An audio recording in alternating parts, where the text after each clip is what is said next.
Hey, Stella!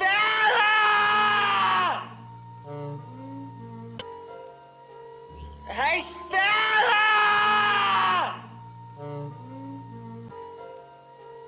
Hey, Stella! Hey, Stella!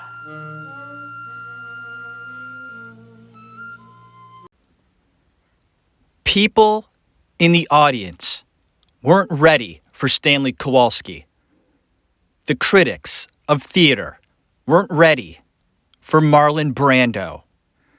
He took the stage by storm, and after that, he took the film world by storm. Sit back, relax. I hope you enjoy this episode of The Actors Room. This is episode number 99. Here we go.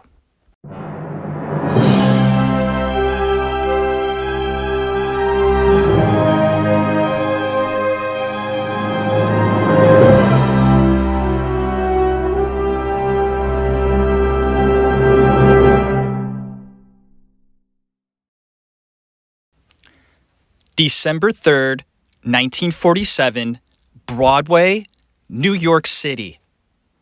The cast. Blanche was played by Jessica Tandy. Mitch by Carl Malden. Stanley by Marlon Brando.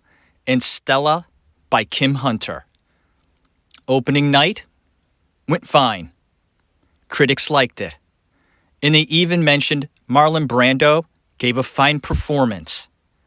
But I don't think they quite knew the monumental, moments that they were witnessing. Yes, it was a good play. Written by Tennessee Williams, he'd had success in the past. But this play had an actor that changed the art form forever. Yes, there was Paul Muni, Humphrey Bogart, Monty Clift, and they did magnificent work. Clift, very similar, method actor. You believed him. But Brando, there was something else. What was it? People that saw Brando on stage before Streetcar thought they were seeing a stage crew member come on the stage. Well, what does that mean? Why is that kid walking around the stage? He must be lost. No, that was Brando. And why did they think it was a stagehand? Because he looked too natural, too real. It was something different on the stage that Marlon Brando gave the world. Because before that, actors emoted. They acted. They played.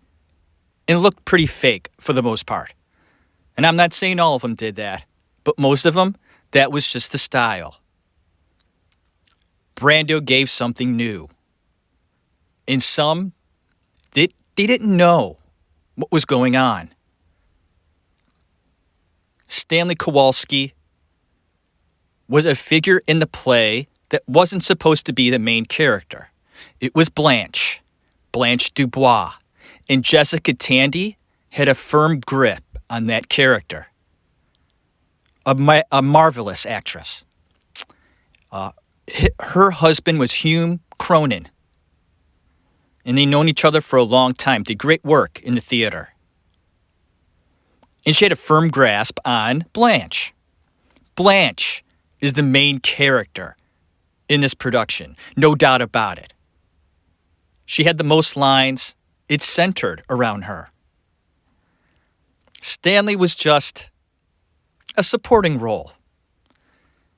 And this will prove my point on how he changed acting forever. And this will be a good example. Brando was doing so well as Stanley through the progression of the production. Now, mind you, it took Brando a few months to get going. And when he did, he flew. And now the play was being tilted, changed. Brando was so good that Stanley was becoming the main character in the plot. This is not a natural thing. And mind you, it's been done before in other movies and TV productions where, here's a good example. Family Ties in the 80s, the TV show. That show primarily started with the parents being the main characters and the plot lines revolving around the Keatons, the parents. Michael J. Fox was so good in his role, so magnetic and interesting, that the audience gravitated towards him more than the parents. And now tilted that show forever. Family Ties went from the parents being the main focus to Michael P. Keaton. And that's why it was successful. Good show, but went over the top with the great performances of Michael J. Fox. So this is kind of similar in this case, but a very rare case because this is a play.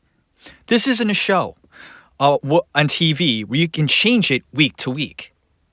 This is a play written by Tennessee Williams. Blanche is the main character. Stanley is the supporting character. Audience members were coming out to see Brando.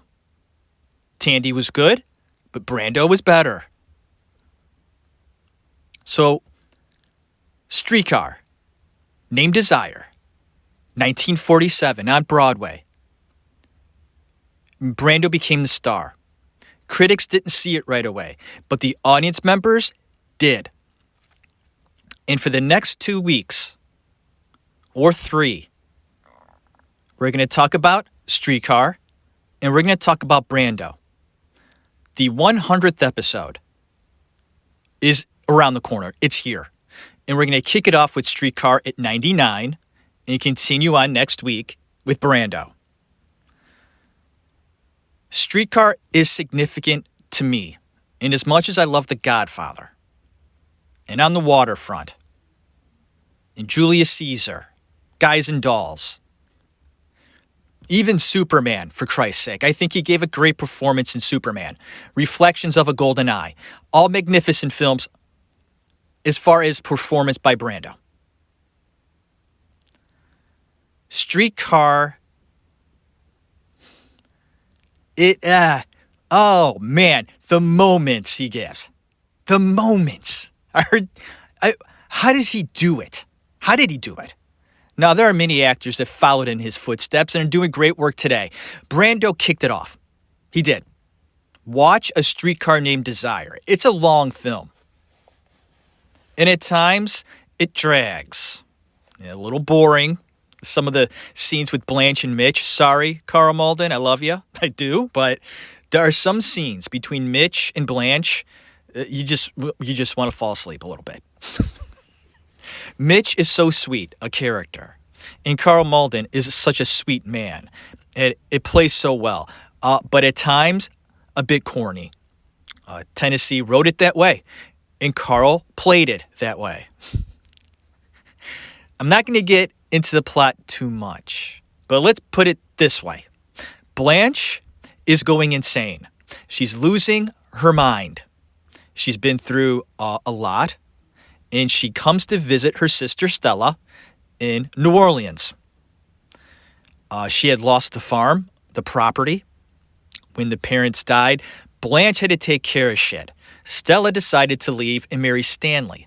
So Blanche was left alone and lost her mind slowly.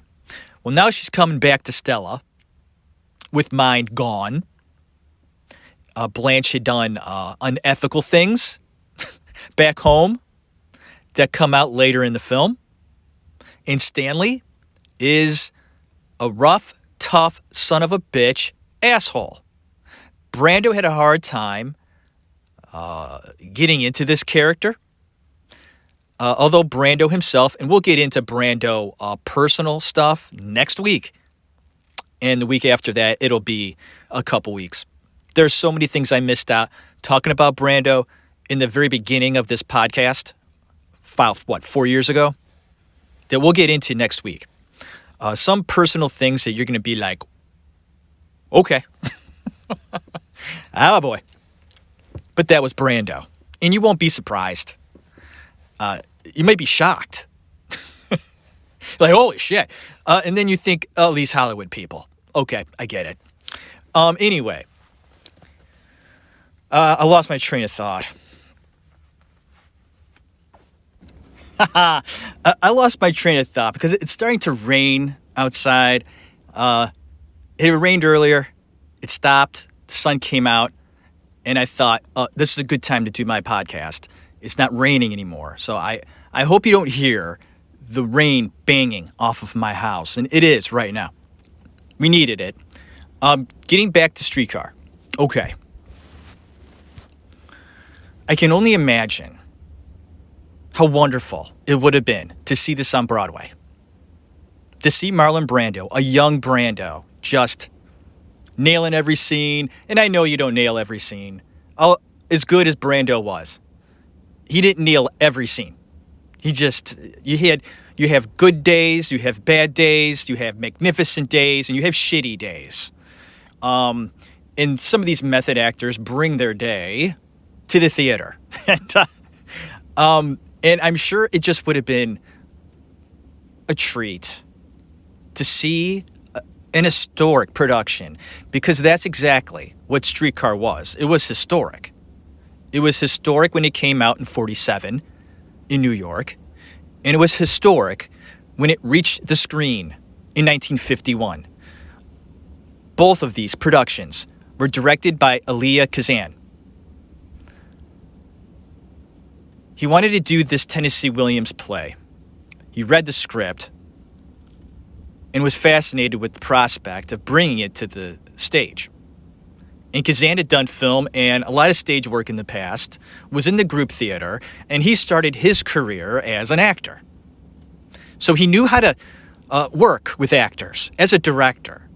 An actor looks up to a director when they're stuck. And actors like Brando needed Kazan, where other actors like Jessica Tandy didn't. Maybe for a few things here and there, technical things. But Tandy knew what she was doing. Okay, studying abroad in England and whatnot. She was theatrically trained. She had great technique. And she just knew her part in the theater. Brando, on the other hand, didn't. He was young. He was raw. He was full of talent, but full of question marks, full of fear. And as an actor, that's valuable. Being afraid is something that an actor has within them, and they can use it and bring energy to their character. And although Brando didn't identify with Stanley Kowalski, the character that ate food off the floor, right? A baboon, an ape, the Polak. And I resent that, by the way. I'm Polish, okay? Kowalski. I'm a Tarowski, okay? We don't eat off the floor. We're not dicks. We do love to eat. We do. Kibasi, sauerkraut, all that stuff. We love it. I don't know. It's in our blood. It's so fucking good. But Brando was able to slowly make his mark in the theater with Kazan, because Kazan allowed him to do that. The producers of the show would come on and watch the rehearsals of this and were concerned about Brando. Brando would go through the readings in rehearsal and mumble. People couldn't even understand him because he wasn't comfortable yet. He didn't know Stanley. So he wasn't confident to say his lines. He didn't want to say them wrong. When it was his turn to say a line, he was, what, Brando? And you get that marble in the mouth thing, they call it. Well, Brando was great at that. He would mumble his way through rehearsal while trying to get into the skin of his characters. It wasn't just a, got it. Some actors do that. They're that good. Got it. Brando would slowly not become Stanley, but it was an evolution, a fusion of the man Marlon Brando, whatever that is, and that's a complicated one, whatever that is, into Stanley Kowalski, a character he didn't know that was written on a text on paper by Tennessee. But Tennessee couldn't put a disc or some sort of chip into Brando's brain and say, there's Stanley. It's now in you. Go for it. Brando had to do little things, like stay up all night in the theater. He'd sleep there. He'd get his cot, he'd put it on stage, and sleep in the theater. He'd work out in the theater.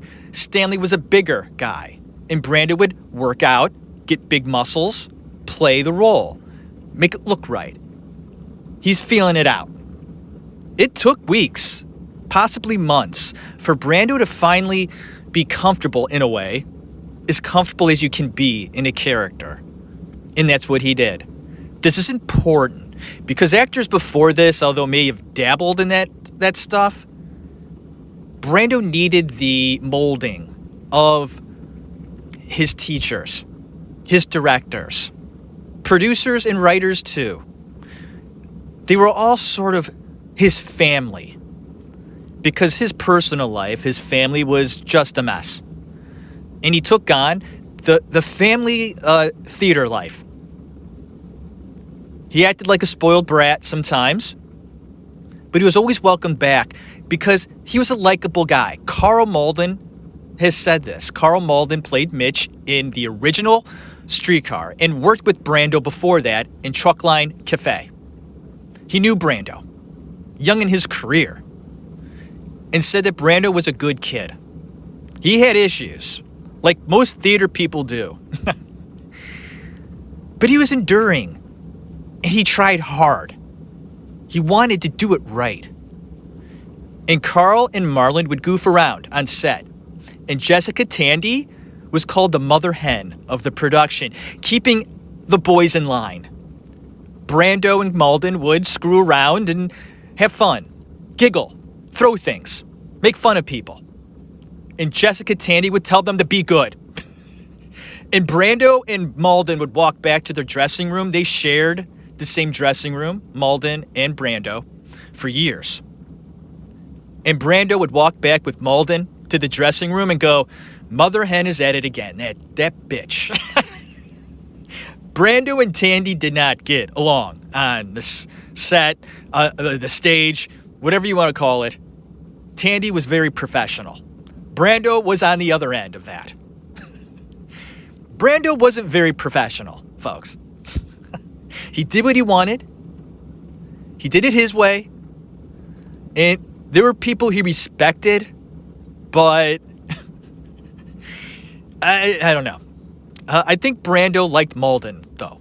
He saw Malden as sort of a father figure. They would hang out, not a lot, but they knew each other throughout their entire lifetimes, connecting here and there. Although distant at some times, Brando kept touch with Malden. And I find that to be interesting because Malden really isn't the type of person that Brando would hang around with, because Malden was very straight-laced. I mean, he was as close as you can come to a Leave It to Beaver actor. I mean, that was him. Hardly drank, didn't smoke really. He didn't go out to parties and get drunk and just be on that side of Hollywood. That wasn't Malden. Where Brando was all over the place in his life. And it related to his role as Stanley. Because you have all this stuff in a person. Good and bad. The worry, the hurt, the fear, the talent. And his innate ability to become, in the best way possible, Stanley Kowalski. An unlikable character in theater history. But Brando took him to heights that even Tennessee Williams, the writer of this production, had no idea could reach. He did it. He did it with style. He did it with grace. And he did it with his talent. And if you don't believe me, watch A Streetcar Named Desire. Because as you hear the rain behind me, it's not a rain machine. That's rain. Okay. If you watch that movie, because we're talking about both the theater production and the movie this week of Streetcar. And of course, you can't watch Brando on stage in 1947. But then you watch the movie. He does things that, I watched it and I went, he's so, and as many times as I've watched Streetcar, it's got to be about 30, maybe more. Because the movie itself, overall, it's okay to me. I watch it to see Brando. And Kim Hunter is very good as well. Malden too. In the movie. And of course, Vivian Leigh plays Blanche. Jessica Tandy wasn't fit to play Blanche for the film. The producers wanted Vivian Leigh, who was Larry Olivier's wife at the time. Larry was always around the set because he didn't want Brando having sex with Leigh. Brando was like a freaking panther of sex and would pounce on almost anything that moved within reason. And Brando wanted to fuck Vivian Leigh so bad, he said. And this is from Brando. Brando says, I wanted to fuck Vivian Leigh so badly back in 1951 that my teeth ached. His teeth actually ached. I thought it was your loins, but Brando, he wanted it. And he didn't get it. And that fucking, it bothered him. Now it became a game, right? Not only, was Larry Olivier Lee's husband, but a great actor as well, one of the best. You got Brando and Olivier, two of them, the best of all time. And Vivian Leigh, she was pretty hot, don't get me wrong. But Vivian Leigh in Streetcar, I think Jessica Tandy would have done such a better job. Vivian Leigh was definitely sexier. No doubt about it. And Brando says that. He preferred Vivian Leigh, of course, over Tandy because Leigh was hotter. And Brando wanted that. They get me that. Come here. No. You wanted it. Yeah. And Olivier's, I know you're not. Try me, buddy. Yeah, which is weird because I always figured Olivier to be gay. I thought that he was. And when I found out he was married to Leigh, it's like, okay. And then doing research on Olivier a couple years ago, it all made sense to me. He just kind of acted effeminate at some times. And early in Olivier's life, would play female roles a lot when he was a kid. So I think that just sort of happened that way. It became a part of his sort of makeup was to be a bit feminine. But Vivian Leigh as Blanche, okay. I think she did an okay job. I know the character's supposed to be theatrical. Okay. Full of drama. Got it. But she went a little over the top. And I really don't like those performances when you go too far out there. It's like, but she did have some nice moments, though. She did. She had a few moments with Brando that were quite good. But is that Brando sort of, just rubbing off on you? I mean, just being around that guy and his greatness, some of that greatness sort of seep out of him and fly onto you for a brief moment in time. Sure, it's bound to happen. When you're acting with a phenomenal talent like a Brando, they're giving you so many great things. And although he's reacting off of you and everything around him, He was just great at that. He was able to identify with his character so much that in Streetcar, you see him sort of acknowledge everything else around him, which is very hard to do because you're just not thinking that way. You're thinking about other things. I hope I'm doing this right. I hope I don't stutter on this line. You shouldn't be doing that when you're acting. You should be so free in what you're doing. Like, the lines, you don't think about them. They just come out. It's like you don't even know you're saying them. They happen because you're reacting and they come out. And he was so good that you would see him. He had rings on in the production. And he'd be given his dialogue and he'd listen and you'd see him fiddling around with his ring on his finger. He's just fiddling with it. Just playing with stuff.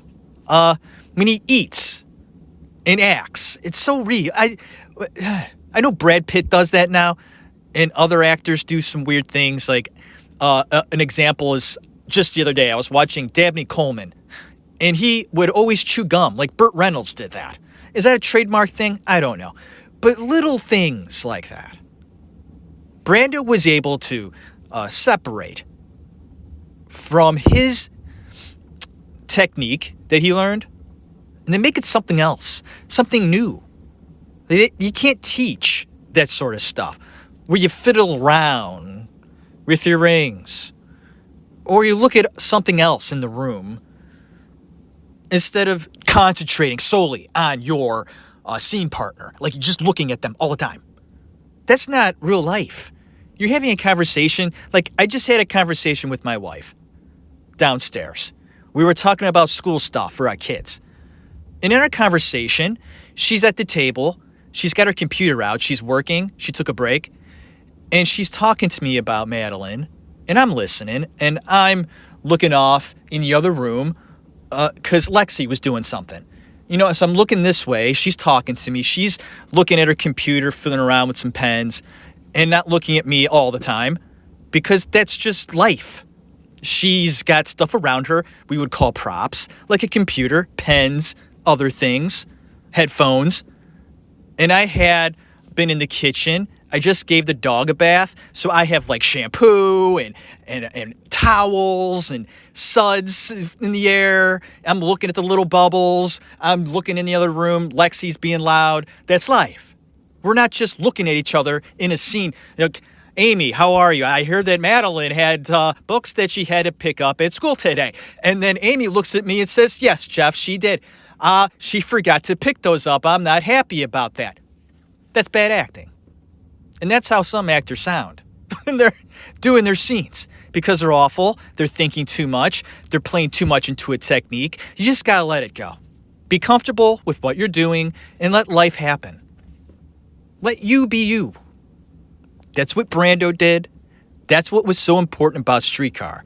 Because I think that's the first time, really, from my perspective, in film, people saw Brando. He did The Men, I think a year before that, maybe two. Good film. His first film, Brando, was The Men. And then Streetcar. And people knew the success of the Broadway production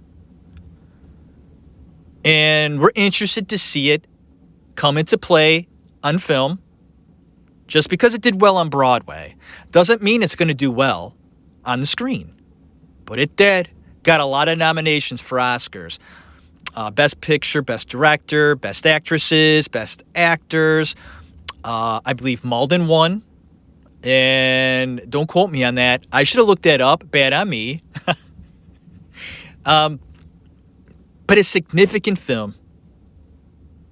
A Streetcar Named Desire. Broadway, 1947. Film, 1951. That was a long time ago, man. Brando passed away when he was 80. Malden passed away about 10 years ago. I was in touch with him a few months before he died. He left me a message on my answering machine. He said he would call back, and he never did. He sounded sick. He wanted to talk to me about Brando. Isn't that... Oh, I would not have wanted to hang up the phone with Carl Malden. Malden loved Brando. Loved. No doubt about it. You see Malden talk about Brando. He's giddy. He did that to people. It's kind of weird. When an artist does something that's so amazing, and you're in that same profession, something that you're trying to reach the heights of on your own, and you see this guy just doing things, like Malden said, he's like, I'd watch this kid, and back then he was a kid. He said, watch this fucking kid walk on stage, and you'd see the audience sort of become, come really interested. How does he do that? He said. So what did he do? How did he do that? What is he doing? Can I do that? And then Malden said he'd see him in rehearsal. And he struggled so much. You're thinking, this play is going to bomb. What are we doing here? This kid is going to fuck everything up. I pray to God, he pulls it off, he gets it, and this thing isn't a complete disaster. And then the next day, he come in, and he do a scene that was so good, and Malden would say, I've never seen anything like it in my life. And he knew then and there, he was witnessing something special. That was important to Malden. And maybe why he got giddy.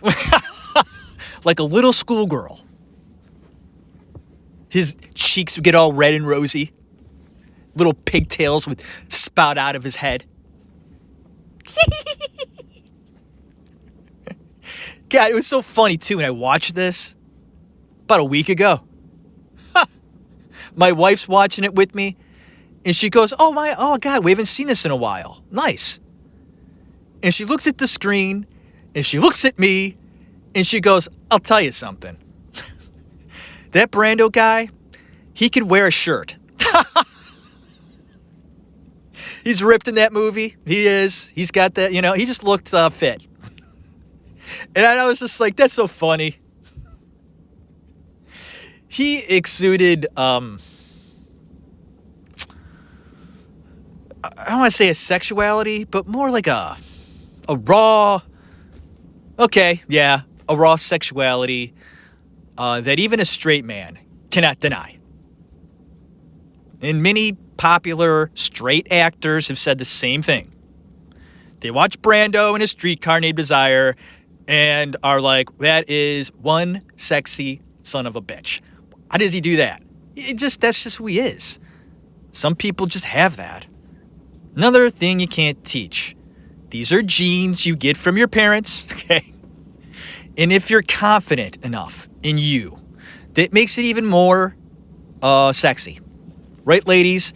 When guys are confident, that's sexy. Girls don't want to see wimpy, shy, bashful guys. Although some like that little puppy dog thing, most women go for the guys that have the edge. They have the look, like I said, that edginess, that raw sex. Very appealing, I guess. And guys, they see it too. And he did that here. Like no other actor before. Just didn't.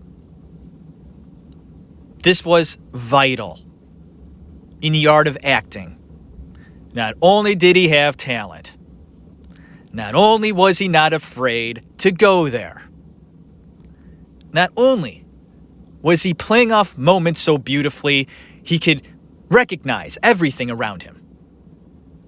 Make sense of that. Play. Have fun. But he was pretty damn good looking too. Doesn't hurt. Doesn't hurt, man. He was a good looking guy, and he used that.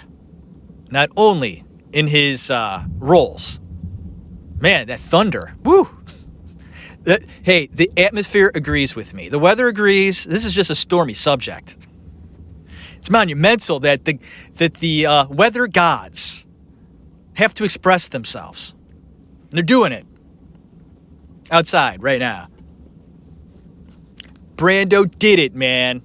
I can't wait to talk about everything else concerning Brando next week and probably the week after that. My 100th episode will be a Brando Redux. Coming at you once again in the actor's room. The first time around was, if I gave a 1 out of 10, 10 being the best, I think I'd rate the first ones I did. And I'm being generous, actually. I give them a 4. I want to do next week, I want it to be like a 8. And if I could make a 9 show, they'd be fantastic. I'm not saying 10's impossible. I'm not. But, I mean, sometimes I just don't give a good show. I'm off. My facts, whatever. I just, there's so many little tidbits of stuff. I hope I don't miss a lot of things about Brando because there are things that need to be said. Things that need to be recognized, researched a little more, explained, things like that. And you know me now, okay? I'm not afraid to talk about other things concerning Hollywood. We all know that I go there, and I hope you're interested in that aspect. I just don't talk about the cheery things and the positive things. And there's a lot of positive in Hollywood. We love the movies. We love TV. They take us away, and they make us feel good. And it also gives us something to talk about with our buddies. I was off last weekend. My brother's bachelor party. My brother Dave gets married next weekend. I went out with the guys, just the guys, of course. It's a bachelor party. And we spent like 10 hours talking about movies, actors, shows, and then we talked about politics. That was fun. We talked about life. We talked about our kids. I mean, what a great, I love great conversations. I'm still paying for it today. I was up really late. I was laughing my ass off, yelling, just with passion about certain subjects. And I had a blast. I really did. We rented a cabin out in the middle of nowhere. We could barely find it. We found it. But we talked about art. A bunch of guys in their 30s and 40s talking about art. And I took note of that weekend as we're talking about actors, film. And I found out a lot of my buddies love Woody Harrelson. Me too. Isn't Woody Harrelson fantastic? There's a lot to talk about with him too, by the way. I can't believe a lot of these guys, they all have like this past. It's so fascinating. And we'll talk about Marlon Brando next week. I hope you enjoyed this short show on A Streetcar Named Desire. You don't want to hear me talking about Streetcar for 2 hours. You don't want to do that. Yeah. It's basically Blanche, the main character, loses her mind, and she makes the household of Stanley and Stella uncomfortable. Stanley ruled that house. Okay, that was his house. And now he's got his sister-in-law coming in, fucking with shit, drinking his liquor, and they got a baby on the way. Stella's pregnant. And Blanche pretty much hates Stanley. And Stanley won't have it. Having Blanche come in there and telling him how to run his house. Telling Stella, what are you doing with this guy? And he teaches Blanche a lesson at the end of the movie or play by raping her. The rape scene, you don't see it in the film. On stage, I'm sure I don't know how far they went with the rape scene. But Stanley is a fucking son of a bitch. Brando nailed it. God bless him. Changed acting, no doubt. and we'll talk more about it next week. I hope everybody is doing good. The weather's great. It's raining. It's in my show. That's just part of the show. But everything's pretty good here in Cleveland. Summer's fading. Fall is on its way. And I say, yes, sir. Bring it on. I'm done with the heat. Bring on some coolness. Gonna watch some horror movies. Can't wait to watch Aliens. Should be a good time. Good shit. Marlon Brando next week. Hold on tight, folks. If you have any interest whatsoever to learn more about the greatest actor ever, and folks, he was. And I understand you're looking into your device going, I know, right? Okay, that's your opinion. And I say to you, that is not an opinion. Okay. When a person makes such an impact on any profession where it shakes the ground, that is noteworthy. And not too many people do that in the world. Marlon Brando did that with acting. That makes him number one in my book. Not number two, not top 10, oh, maybe not top 50, if you're that fucking ridiculous. Anybody out there not putting Brando top 50, you don't deserve to watch movies. I understand you don't like the guy or his acting, and you put him, okay, he's number 49. I say you're an idiot, but you have a right to your opinion, and I'm telling you, in all sincerity, you don't get much better, folks. He was the best. And although all of his films weren't masterpieces, and not all of his performances were masterpieces, you're going to swing and miss. And I know Philip Seymour Hoffman never swung and missed. I get it. And then someone will come back at me and say, well, he's the best. And I'm not going to disagree with your opinion on that. Okay. Phil Hoffman was very special. I loved him with all of my heart. But Brando, no. Hoffman against Brando, no. No, sir. There are things Brando did. There is no way Hoffman could have played Kowalski. Sorry, I don't see it. No fucking way. Could Hoffman have done Julius Caesar? Maybe. And Hoffman was just amazing. But he was no Brando. Thank you for listening to The Actors Room. Please support the show. Go on to iTunes. Leave comments and reviews. It's been a while. No comments. No reviews. YouTube channel getting bigger. It grows. YouTube growing. Love it. Support. Give comments, please. Keep listening. I hope you do. This may not be a popular show. I think the audience looks at a streetcar named Desire. What the hell is that? Is that a song? What is that, a poem? Never heard of it. Not going to listen. I hope some do. Marlon Brando. I can't wait, man. Again, I'm getting a little giddy because I'm into my show now where when I first started it I didn't know really what I was doing. The way I talked, I don't know. It wasn't real. Like, this is more real to me. Like, I'm just talking into the phone, and you're going to get some good, juicy stuff. Not only about Brando, but the movie business. Yeah, folks, I'm going to go there. Hang on tight.